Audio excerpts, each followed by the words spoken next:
In 1857, a violent military rebellion swept across India, nearly destroying British rule on the subcontinent.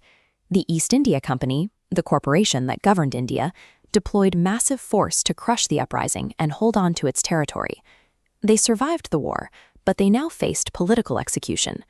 In London, an outraged British Parliament moved to strip the company of its charter, blaming corporate mismanagement for the bloodshed and preparing to assume direct imperial control.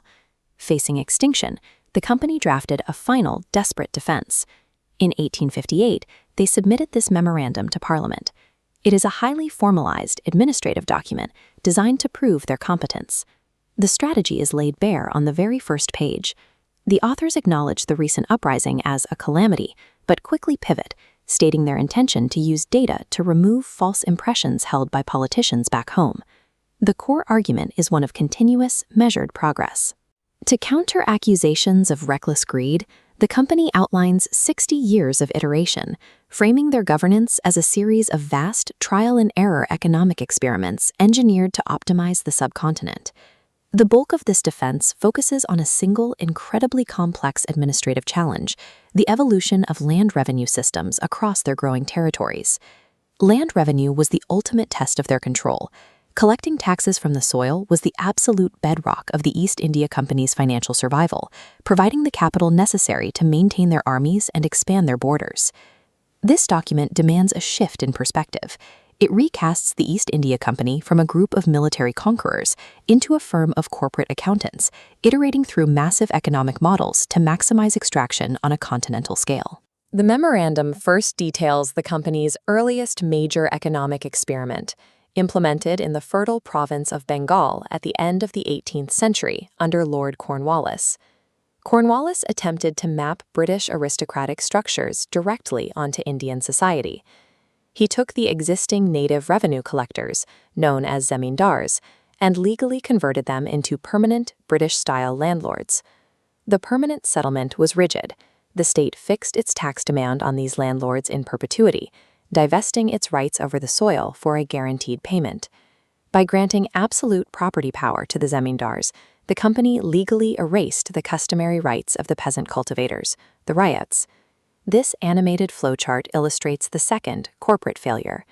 Because the state's tax rate was permanently fixed, as agricultural output grew and inflation rose, the zamindars captured all the excess wealth. The East India Company locked itself out of any future economic growth. The Bengal model applied foreign economic assumptions to an incompatible agrarian system. It created a powerful class of wealthy middlemen while leaving the state's revenue static and the peasantry entirely unprotected. Decades later, as the company expanded south into the Madras and Bombay territories, administrators attempted to fix the Bengal mistake by swinging to the absolute opposite extreme.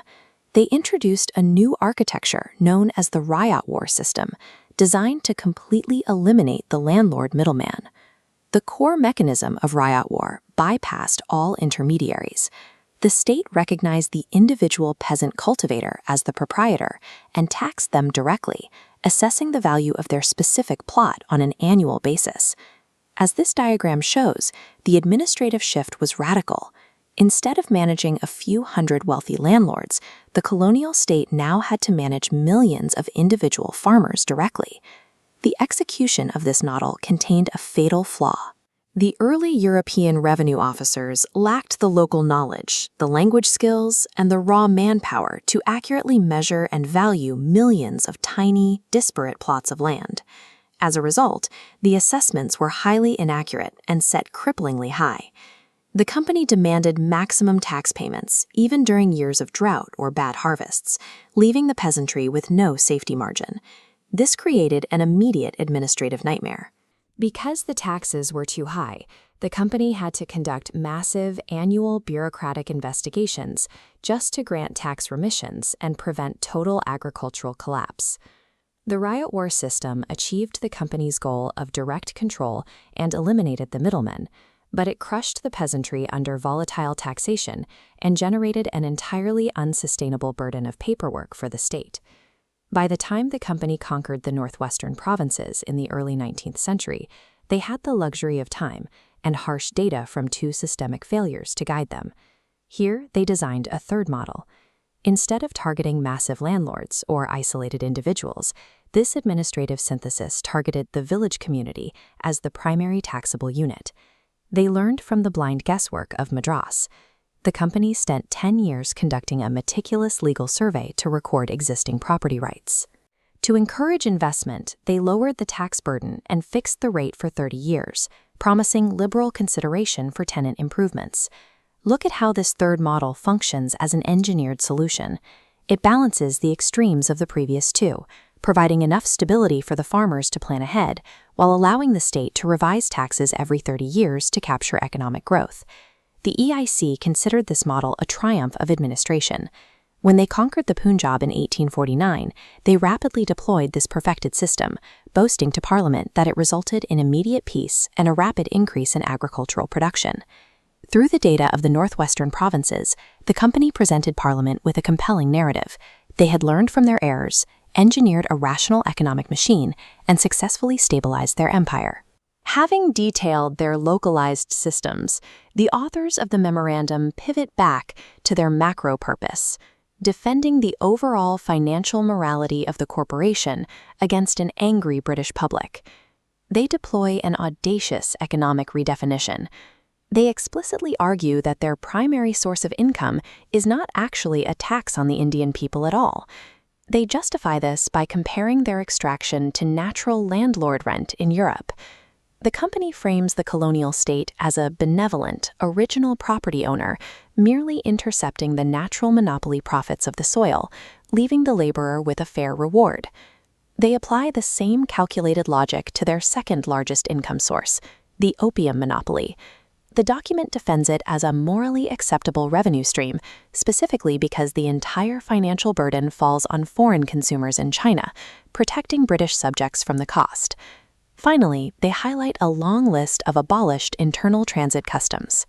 They use this data to paint a picture of India under their rule as a newly liberalized, modern, free trade economy. By rebranding colonial extraction as rent and emphasizing selective tax cuts, the company crafted a masterful, data-driven illusion of light, ethical governance. Read purely as a corporate report, the 1858 Memorandum is highly persuasive. It successfully proves that the East India Company possessed a highly sophisticated, iterative administrative capacity. But the towering bureaucratic achievement of the text relies entirely on an omission. The spreadsheets, the models, and the calculations of rent actively erase the voices, the physical realities, and the actual suffering of the millions of Indian people funding the empire. This leads to the ultimate historical irony of the document. Despite assembling 60 years of impeccable data proving their technical competence, the company's argument failed entirely. Policy iterations on paper could not erase the physical reality of the 1857 uprising. The violence had shattered London's trust in corporate rule, and no amount of revenue data could rebuild it. Later in 1858, the British Crown officially dissolved the East India Company, taking direct control of India, and seamlessly inheriting the highly optimized revenue machinery the corporation had built. The memorandum remains a monument to the limits of technocracy. It proves that perfect bureaucratic logic and economic optimization cannot save a government that has lost its political mandate to rule.